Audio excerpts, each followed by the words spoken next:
So hey guys, welcome back to my channel, and this is chapter 62, Cold Blooded. And here someone I trust is going to ruin this party. Now let's see who is this. Who is this? Mason, no, Abba, or who? Or who? In life, you really only remember your firsts and lasts. The Winter Wonderland from my sophomore and junior year bled together. But I still remember the delight I felt experiencing it for the first time as a freshman. It was a bright spot of the hope in the darkness year of my life. And as a senior, Winter Wonderland ended up leaving me with the last lesson. Be careful who you trust. Our Mac, Baila, and I poured out of the car and raced into the even space, shivering in the cold air. Tonight would have been a great time for the old sweatpants and the dress tricks. It's freezing. And that's why my friends got here early and saved spots near the heat lamps. Enjoy your chill pill, ladies. As Mac made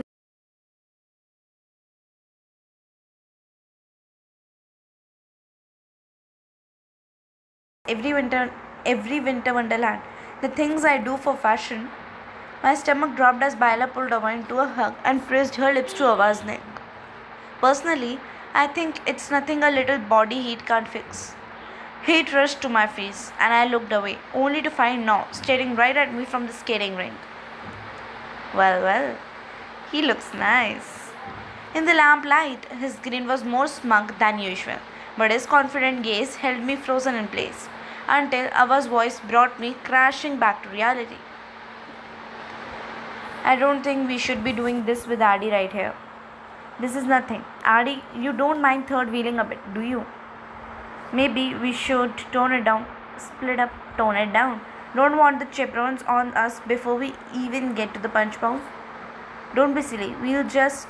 But Baila put her hand to Ava's cheek, pulling her back in for a kiss.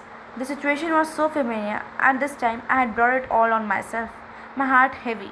I looked away and was met with the sight of Mason as he shot me a dazing smile by the silent auction tent. Well. Both boys kept their distance, but neither of them took their eyes off me. And as Baila kept flirting with Ava, I decided to make a break for it. Who should I greet first? No. I'll catch up with you two later. Adi, wait. But by the time she had pulled away from Baila, I was already gone. पता नहीं मुझे ऐसा क्यों लगता है कि वना ये सब इसलिए कर रही है ताकि मुझे jealous feel. I found now watching the ice skaters and packed myself in the shadows at his side. How does it feel to be finally enjoying the fruits of your labor? You mean I'm supposed to be having fun right now instead of a low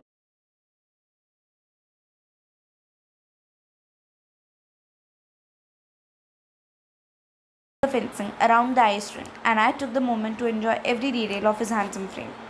The way his suit jacket hugged his biceps, the undone buttons at his collar that hinted at the muscular chest underneath.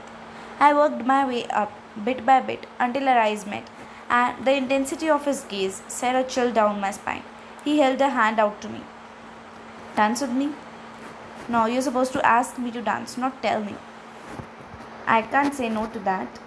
Noah took a step toward me and slid his hand into position at the small of my back, drawing my hips into his.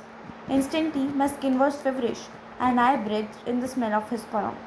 I couldn't help but melt into him. You should talk to me like that more. It's sexy. What do you mean? Like that? I don't know. Like all confident, it's a command. He pulled me even closer and lowered my lips to my ear in a whisper. I can do that. Fighting back a smile, I wrapped my arms around his neck, and together we swayed in time to the music. His lips skimmed my cheek, carving out a path onto their way to meet mine and sending my heart into overdrive. No, only to be interrupted by Lajel's distant voice. As we pulled apart, I saw him over by the igloo, making his way toward us through the crowd. Maybe he's the one who's betraying me now. I wonder what he wants. Maybe he needs help with the lights or something. I moved to let him go, but now caught my hand in his. What if I just didn't answer? What if we find ourselves a private corner of the ice rink instead, just you and me? Well, no. I have to go to Mason too, right? You should see what he wants. Of-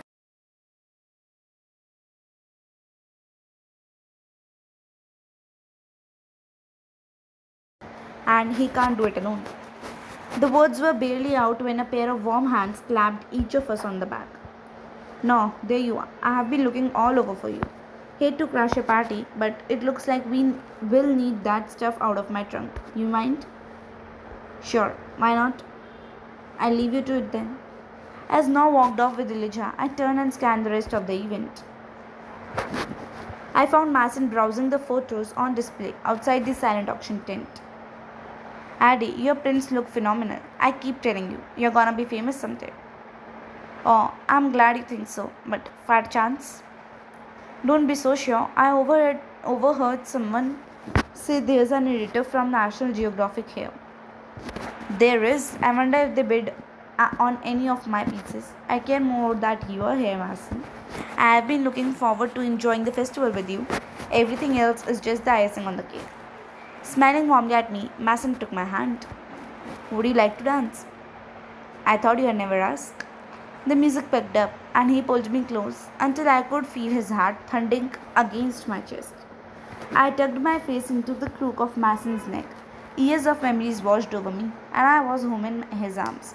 The roar of the crowd around us became a dull whisper, and when his lips brushed against my forehead, mine parted in the soft exhale.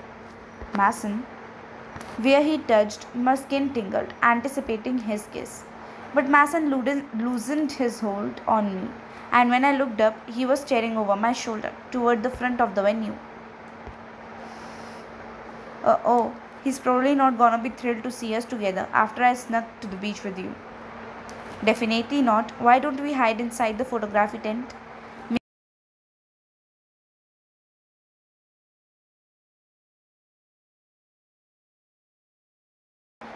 I shot another glance over my shoulder. Principal Jennings still hadn't seen us, but it was only a matter of seconds until he did. Let's hide and look at some photos together. We should just confront him. Yeah, we should. It's about time now. Better to face a bomb in public than a nuclear one at home, right? I looked up in just enough time to see Principal Jennings recognize us, and he marched over, his expression dark. Mason, I see you and Adi are still good friends. He turned to look at me, and I couldn't get the memory of him destroying Mason's most prized possessions out of my head. Dad, we were just. Mason, it's alright. I think I'd better go. I'll just find you later. I reluctantly turned and focused on getting as far as away from Principal Jennings as I could. Later that night, as the silent auction wrapped up, I nervously peeked into the tent to see how it was going. Addie, I just won the auction for one of your prints. Really? Which one? The vertical one of the ice caves. My mom loves hanging stuff like this up around the house, so I'm gonna gift it to her for Christmas. The auction raised a few $1,000s already, and they haven't even started on the back wall of the tent yet. Speaking of raising money, have you happened to see the log box with the cash? I need to make change. I do know, I haven't seen it. I scanned the festival grounds, expecting to see the log box laying around. But a flash of movement in the shadows caught my eye instead. After a moment, I could make out Noah and Elijah's shapes in the dark. Elijah, where are you going? You have been trying to keep me busy and sneaking off all over the place. There's just something I gotta take care of. It will be fine.